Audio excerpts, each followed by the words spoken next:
Regret is your guideline.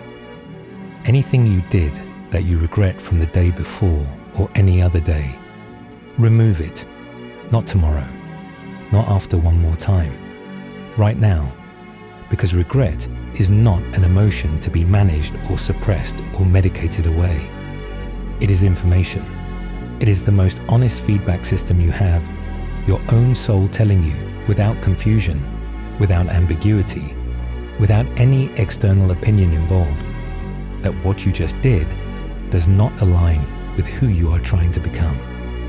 Most people treat regret as a punishment. They feel it, they sit in it, they shame themselves over it, and then they do the same thing again. The regret comes back, the shame compounds, and over time the gap between who they say they are and who they actually are in the day-to-day becomes so wide that they stop believing the person they said they wanted to be is even real anymore. That is not what regret is for. Regret is a compass. It is pointing at exactly what needs to go. And the man who reads the compass correctly, who uses the discomfort of regret as a precise instruction rather than a vague punishment, that man removes the thing permanently, without negotiation, without a farewell tour, without one more time for old time's sake. He removes it, and he does not look back. If you cheated on your diet yesterday, and you woke up this morning with that familiar weight of regret sitting on your chest, your body is not judging you. It is guiding you. It is saying, that choice does not belong in the life you are building. The body you are working toward, the discipline you are developing, the standard you are trying to embody. They are incompatible with the choice you made last night, and you already know it. That is why the regret is there. We are what we repeatedly do.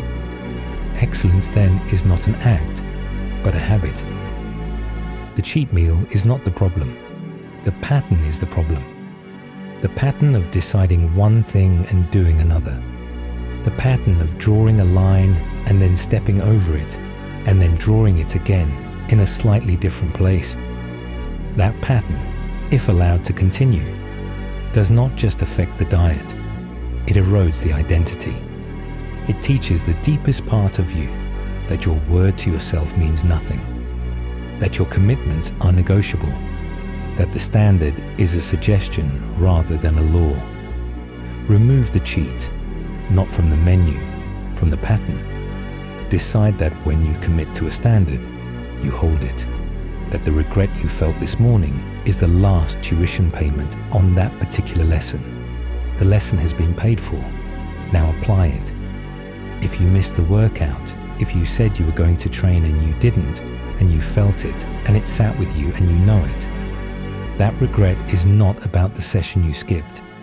It is about the word you broke, the promise you made to yourself and did not keep.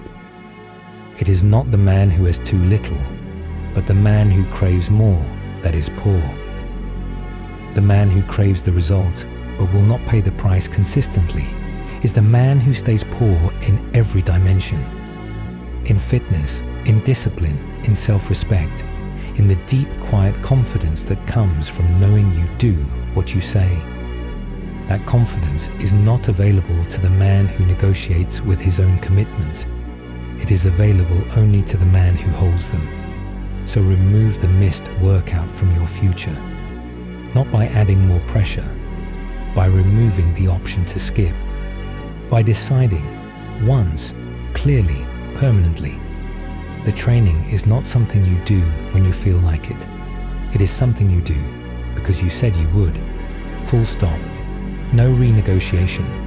No checking in with how tired you are. You said it. You do it. The regret taught you what the missed session costs. You have learned enough. Now close the lesson and never open it again. If you slept in when you said you were going to get up and chase your dreams, if the alarm went off and you chose the pillow over the purpose, and then you lay there an hour later carrying the weight of it, that weight is the answer.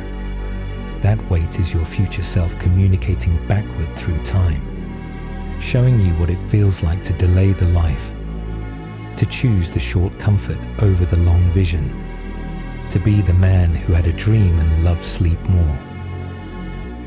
Either you run the day or the day runs you. The day that runs you starts at the moment you choose comfort over commitment in the first decision of the morning.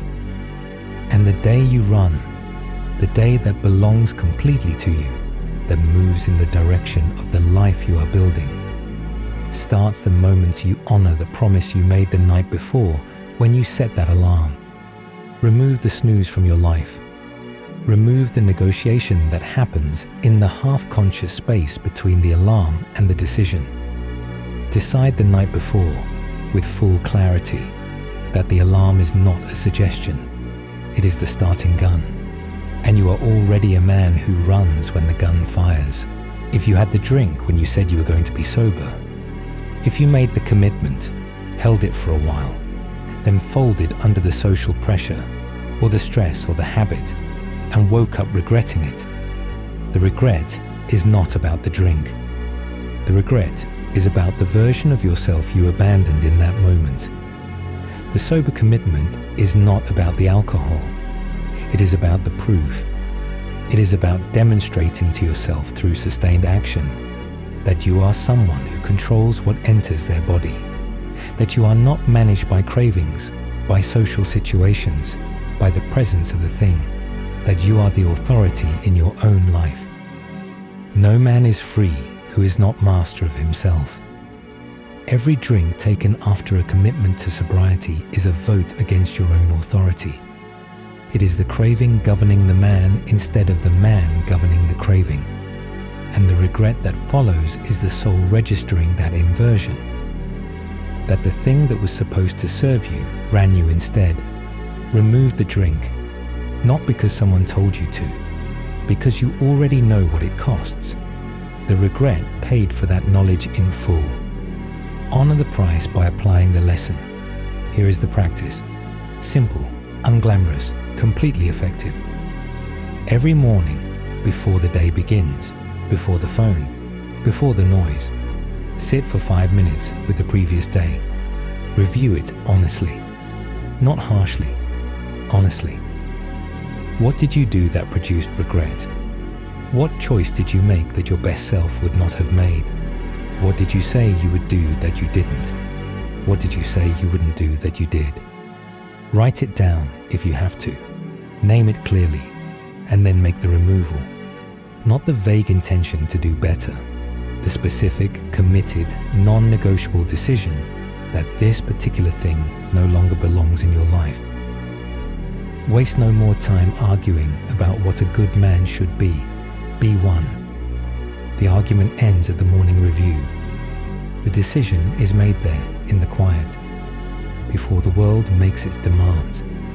And the man who makes it, who uses regret as the compass it was designed to be, who removes what the compass points at and does not install it again, that man closes the gap daily between who he says he is and who he actually is, until one day the gap is gone, until the regret stops appearing in the morning review because the choices of the day before were all ones he is proud of, until the compass has nothing left to point at, because the man removed everything it ever showed him. That is the goal, not perfection from today. Removal of everything that regret identifies. One thing at a time, one day at a time, until the life you are living and the life you said you would live are the same life. Remove it. Hold the standard. Keep your word to yourself above all else. That is the entire practice.